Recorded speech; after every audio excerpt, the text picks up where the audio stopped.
I'm Vance McBride. On Dialogue 12 today, our subject will be the farm in Pennsylvania. Indeed, our subject is the Pennsylvania Farmers Union. We have two of the representatives of that union with us today. May I introduce them? First of all, Terry Patterson, who is the president of the Erie and Warren County Farmers Union, and also John Sebald of the Farmers Union. And both of you gentlemen, I believe you're from around Union City, right? Right. Your Union City addresses.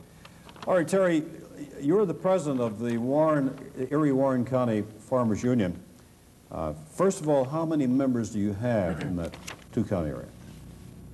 That represents around 130 farm families. Right. Probably close to 500 people. Uh-huh. And undoubtedly a lot of property. Right. A lot of millions of dollars. And a lot of livestock. Right. Okay. May I ask how long you've been a farmer?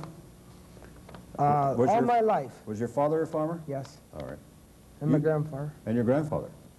So you come from a long line of farmers, people who utilize the land to raise the crops and the livestock. Mm-hmm. Mm-hmm. Do you like being a farmer? Yes. Are these difficult times for a farmer? Very difficult. All right. With that, John, I'm going to ask you, first of all, welcome you also to Dialogue 12. Thank you. How long have you been in the farming business? Since 1975. 75. How did you get into it?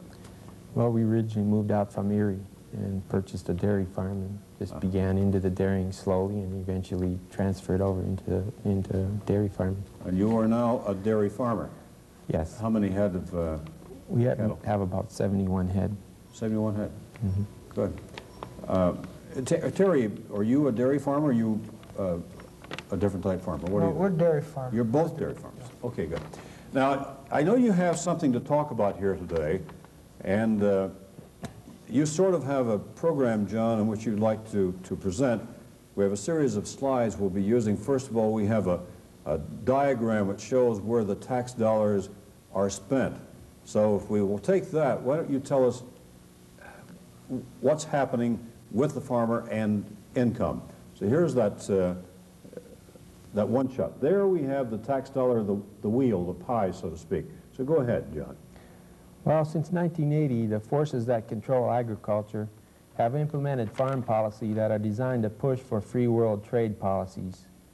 The same theories that have eroded our industries have allowed us to return to a more colonial type of economic base. That is, we export raw materials and import finished products, letting foreign countries and a handful of American importers reap massive profits at the expense of the middle working class.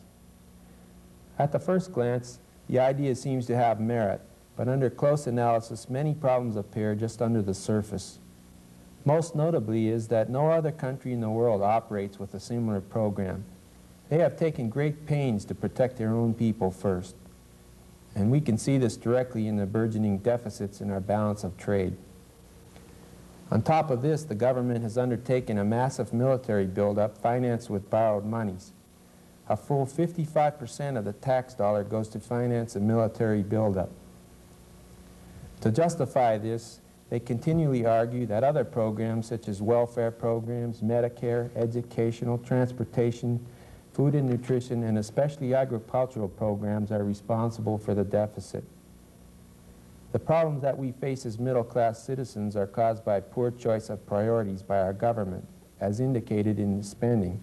55 cents for the military, 2 cents for housing, 2 cents for education, 2 cents for food and nutrition, 3 cents for agricultural programs. This is example enough of the ill-conceived priorities. Since 1980, there has been 3 major changes in the farm laws. All attempt to move the producer commodity prices towards world prices, and all have brought the agricultural industry from the most envied in the world to one of the most problematic in the world. If we must produce for world price alone, how can it be reasoned that a car, medical services, education, and the like should not also be forced to be sold at some unrelevant world price, concocted by those whose only interest is their own self-greed? More importantly, why aren't the very food products gotten from the farmers sold in our stores at world retail prices? Parity is a formula that measures just how farm commodities compare to other commodities in our economy. Since 1980, farm policies and now the 1985 Farm Bill have lowered producer parity to its lowest level since the Great Depression, to its present low of 50%. That's 50% of the cost plus a reasonable return to the farm producer. As profitability decreases, increased debt will surely follow. The farm debt in 1986 is over $230 billion, most of it becoming unpayable. The farm credit system, for example, will require $6 to $10 billion in government bailouts to survive. And along with that, an estimated 20% of the American farm family businesses will fail if left to depend on present policies and community priorities. The cost to the government under the 1985 Farm Bill is reaching the point of fiscal disaster. To give some perspective to this, in 1981, the total farm commodity cost was $4 billion. In 1986, the total farm commodity cost will be an estimated $26 billion.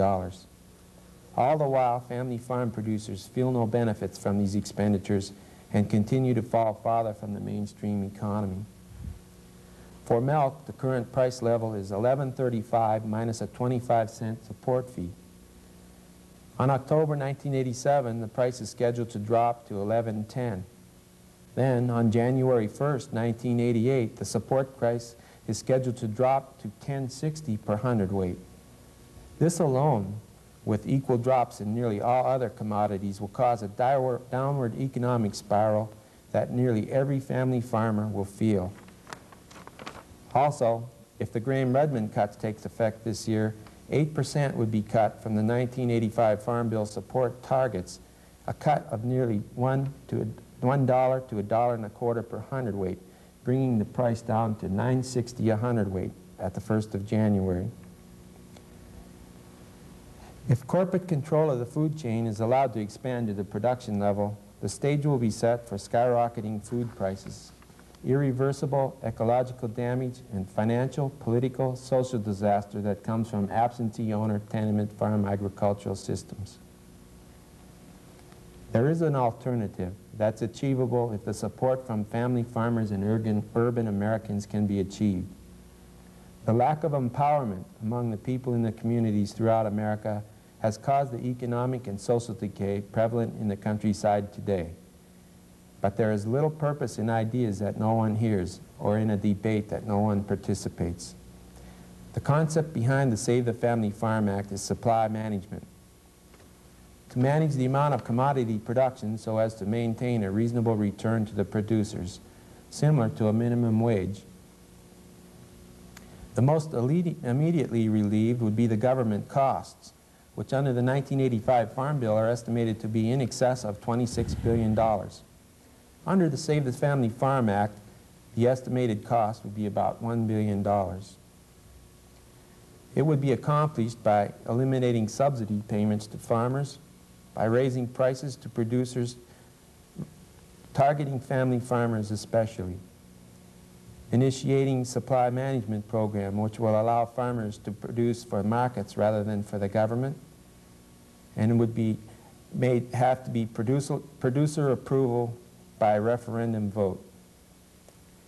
It establishes debt relief through restructuring agreements and the like, establishes a national grain reserve to protect consumers from price increases, livestock provisions, and environmental protection. The Save the Family Farm Act increases the net cash income by 67.5% annually, with a probability of farmer success of 90%. But some will say, wait a minute, if the price doesn't come from the government, it will have to come from the consumers. In answer, Americans now pay the smallest amount of their earned income dollar, approximately 13 cents, than anywhere else in the world. If all the increase generated by the Save the Family Farm Act came back to the producers rather than the processors as it does now, an increase of only 3 to 6% would be needed. After careful review of the projections made by the Food and Agricultural Policy Research Institute at the University of Missouri and the Iowa State University, one can only conclude that the 1985 Farm Bill will lower producer income through 1990, and that the concepts contained in the Save the Family Farm Act will allow most family farmers to breathe new economic life. Are you making money now? Will you be making money if the producer prices called for in the 1985 Farm Bill come? If not, like an ever-increasing number of your neighbors, then actively support the development of the Save the Family Farm Act. We need enough good government to do the job, not more or less of bad government. All right, John, statistically there, you certainly painted a picture where life is not really too good for the farmer right now, right? Yes, that's true. Or it could be worse, or it could be worse. It's now, projected to be worse under the 1985 Farm Bill. All right. Under the Save the Family Farm Act, would you try to tell us more detail exactly what that act, what's the status of the act, and what you would hope would come out of this?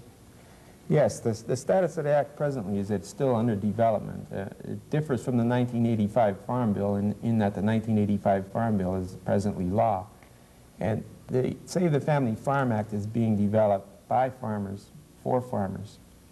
And currently now it needs a lot more support from the farm communities and from most Americans to give it the necessary shove to get it going. Do you have a prime sponsor for this act? The prime sponsor is Senator Tom Harkin and Richard Gephardt. All right.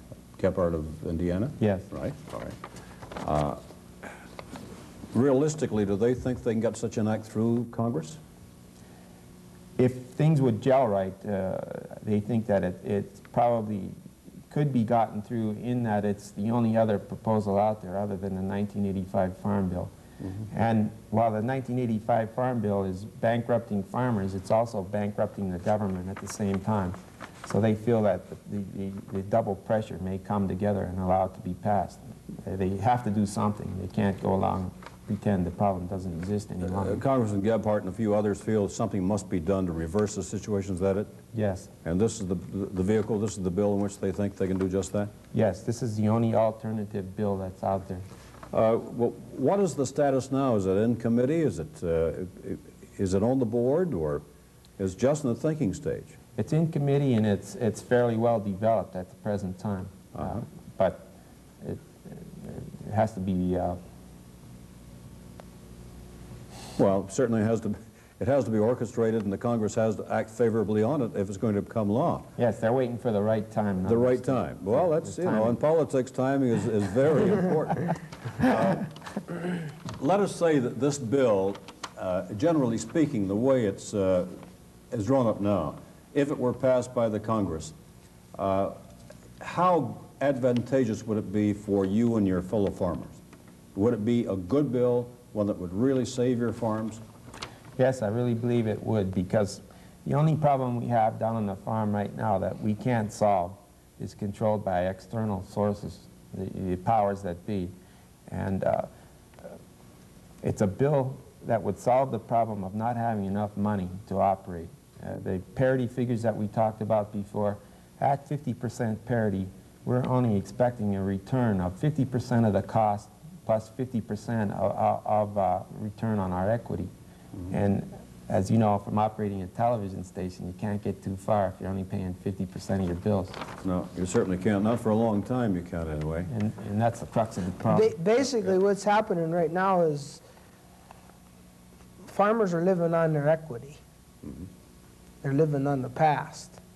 And it's catching up more all the time. They're drawing from their savings. They're not putting new dollars in that savings account. And their savings could be the value of their farm. Right. That's what I say. The equity, whatever they have. You know, right. How many head of cows you've got or what have you, plus the land, the equipment and what have you. But you're not having extra dollars come in that you can salt away, is that right? Drive out through the country and look at the farm buildings. Mm-hmm. You know, they're getting to the place where they need painted, and roofs are starting to get a little bad, you know, and just it's just a thing of attrition. It's just going to...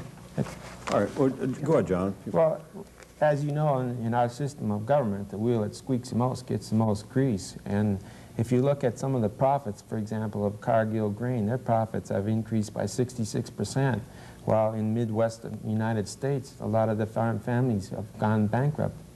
So the problem is that the 1985 Farm Bill is working for the processors and some of the big corporate farms and the big grain companies, but it's not working for the family farms. Right. In other words, the way the Farm Bill is, as you see it right now, which is in fact law, if this continues along, the family farmer is going to be something forgotten in the past. Is that it? Right. Yes. Eventually, you will not have the family farmer. Right. There's only so much blood in a turnip. You only have the large corporate farmer. Is that it? Right. Or maybe the real small farmer with another income. Oh, I see. And also now, what's happening that's makes me particularly upset is the American consumer is getting a kind of a degraded type of food. In South America and some of the other countries, they're allowed to export food that is sprayed with DDT or chemicals or whatever that we're not allowed to here. And they're exporting this food in and using it as a wedge to drive the producer prices down, while in the meantime, who knows what the consumer is eating. Well, from what you've told us here today, obviously the family farmer, the backbone of the nation throughout the country, has a problem. Other than appearing on programs such as this, what are you and your fellow farmers doing to gain passage of this new bill? Direct lobbying, letter writing, things like this. We're working through church organizations. Just about all the major religious denominations are in back of this bill. Good. And have been lobbying for it. Have you talked personally with our Congressman Tom Ridge about this bill? And many times. Can you tell us what is his position as you know it as of now? His position is keep what we have, it's working. Keep what we have is working. And we can prove that it's not working. Just tonight on the national news, Farm Credit System come out and said they had another loss, and so tomorrow they're going to lobby Congress for a line of credit from the federal government to stay afloat. All right. Now this farm credit, precisely what did they do? They lend farm loans. All right. I just want to bring that up so our audience will know what we're talking about here. They lend money to farmers who are in need of more money to stake them for another year or so, is that it? Right. And as an organization, they're in bad shape. I see. And also, FHA is an organization that's had some problems, too. Yeah, theirs is known. It's up and down. We don't really, we hear a great deal on the large scale about farmers throughout the nation, the problems that they've had. The foreclosures in the past year have been a lot of foreclosures on the family farm, the small independent farmer. Tom Ridge says it's working, keep what we've got. You say it is not. Well, how would you really like to change what we've got? Well, we'd like to be able to, through this law, we wouldn't like to change what we have in the first place. We think we ought to, if something works, don't fix it. But if something doesn't work, and all the statistics coming back since 1981 show that it's not working, then we have to go back to the drawing boards. And we've got to be able to go from a free world market type of theory to protect our own markets and protect our own producers. And to do this, we need to install some sort of a supply management system, which is contained in the state. Are you talking about tariffs on farm products coming into this country now? Are you talking about controls? What are we talking about? That would be one part of it. Another part of the Save the Family Farm Act is the actually managing the supply of the farm commodities. Person would be like I would be limited how much milk I can produce, but I would be guaranteed an equitable price for that product. Right. Instead of like it is now, I can just produce all I want to, but I still can't make any money. Right. It would be the same analogy, like to use your TV station again as an example. All right. If everyone was allowed to start a TV station up, it wouldn't be too soon, and there wouldn't be any profitability in running a TV station. At the same time, to use the example of a dairy, we have an actual dairy production type of a license that is absolutely worthless because anybody who may feel the need, irregardless of what markets are available, can now come and start into farming. In other words, what you're saying is that if I wanted to start a dairy farm tomorrow, I'm certainly free to do so. Yes. Is that it? Yes. All right. Now, free to do so, right? Right. And become more competition for you. Right. And would you like to curtail that? Would you like to have controls on the number of dairy farmers we can have? Or? No, I myself personally would like to see a control on the size of the dairy farms. The more of the family-type dairy farms that start up, the better. And the primary goal of any program, as I would see it, would be to try to maintain that family farm structure so that the people who work the land can own the land. And be part of the land. And in a sense, make enough money through their efforts to be part of the community again, to go to the school board, to be on the school board, or to get involved in community projects instead of trying to just worry about surviving. Well, through the years, have we moved toward the corporate farmer, the conglomerates, the big guy, so to speak, who has many, many farms, buying up the small farms and having the big farms all over the country? Is that where we are now? That's what we're moving to. That's the present trend. More in the West, in the Midwest than in the East. Our land isn't really suited to that kind of farming. All right. We may possibly lose a large share of our market to the larger type farms, for instance, possibly out in California or wherever, Right. where they may have 2,000 or 3,000 cows, where we may only have 50 to 70 cows around in our area. All right, you mentioned, John, you had 71 head. I think you have 71 head, something Yes. like that. Would you consider that to be an average dairy farm, or a small one, a large one? I mean, an average family dairy farm we're talking about. I would think that would be in the range of a... I mean, are you happy with 71 head? Would you like to have 110, or do No, you I'd think like to have 30. 30? And still be able to make a And living. still be able to make, in other See, words, what's you'd like hap- to produce with 30 head of dairy cows and then still make a living, is that it? Well, what's happened is we've sacrificed our lifestyle in the competitiveness of trying to produce more to stay alive as the prices fall. So we've given up our Saturdays, we've given up our Sundays, and in some cases our evenings. And as the price continues to fall, a lot of us went back to work, or our wives went back to work, or whatever. Or for instance, 60% of farm income is generated through off-farm income. So my point is that we do a service in the community, and it should not seem unreasonable to expect some kind of a return for that. I would think that would be a logical conclusion, yes. And as far as for the people in the cities, now, as we see in our own community, the jobs are declining, the good jobs. It doesn't make any sense at all for the farmers to come in and take jobs from the city people when we should be making a return on our own job. Another Right. point we ought to bring up, every dollar that cycles through a family dairy farm turns over 7 times. Turns over 7 times? 7 times. Through the process, 7 Through times? the system. Farm machinery, you know, what have you, fuel. And Terry, where do you feel you stand on that turnover? Do you feel that you were really the last man to get a dollar out of this entire thing, and yet you are the producer, you and your cows? Well, that's where You I'm think at. you're bottom man on the totem pole, so to I speak? know I am. I don't have any doubt about it. I just learned something here that John said, that 65% of the farm income, farm family income, is from outside sources. Yes. The wife working, or daughter or son. Or driving the school bus. Driving school bus, or even the farmer himself taking another job to Right. sort of augment what he has. We feel that, you know, as far as grassroots momentum to support the Save the Family Farm Act is hampered through the fact that most farm families are working so terribly hard that they can't really get involved and take the time to read about it or whatever. They just continue working, you know, and hope someday things will straighten out by themselves. And what we're attempting to do today is try to shout out that it won't work that way, that the farm families have to get involved. There has to be some grassroots momentum, you know, to get this thing moving. Right. Now you say that it is more prevalent in the West and the Midwest, where the Right. larger farms have taken over. Is that why Gebhardt of Indiana has initiated this Save the Family Farm Act? He's one of the prime movers. Is that why he's into this apparently very overwhelmingly? Is that true? Right.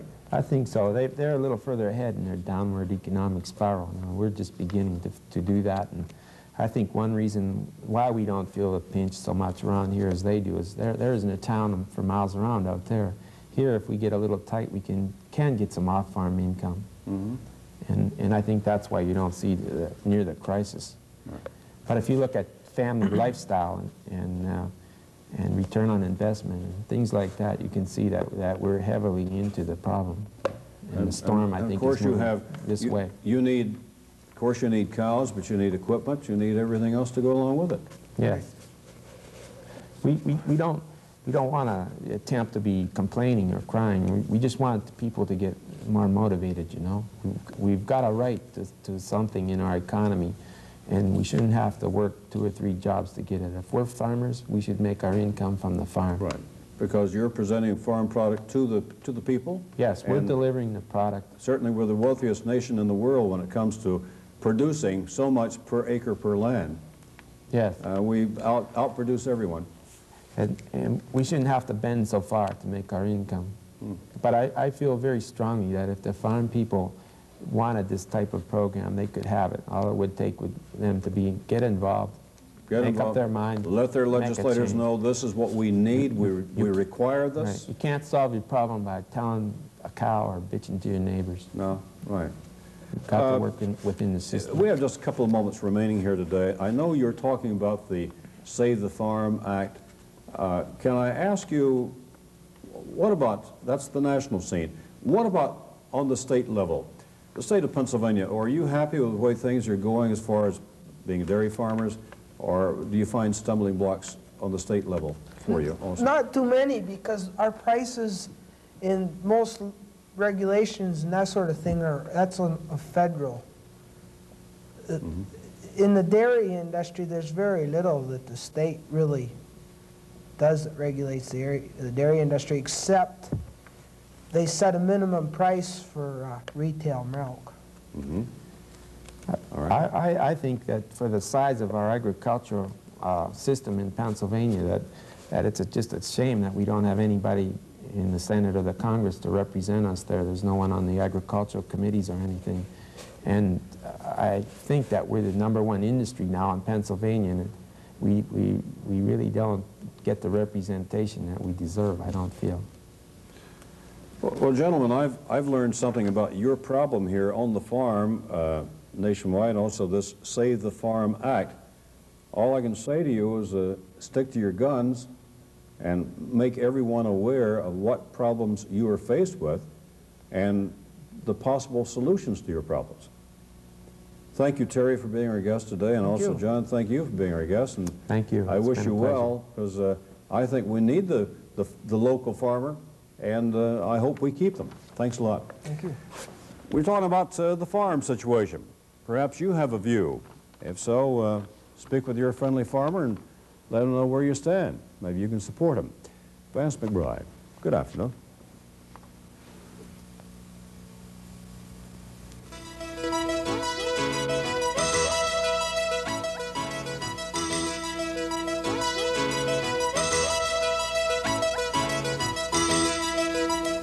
Dialogue 12, a look into life and living in the greater Erie area, is a public affairs presentation of WICU TV.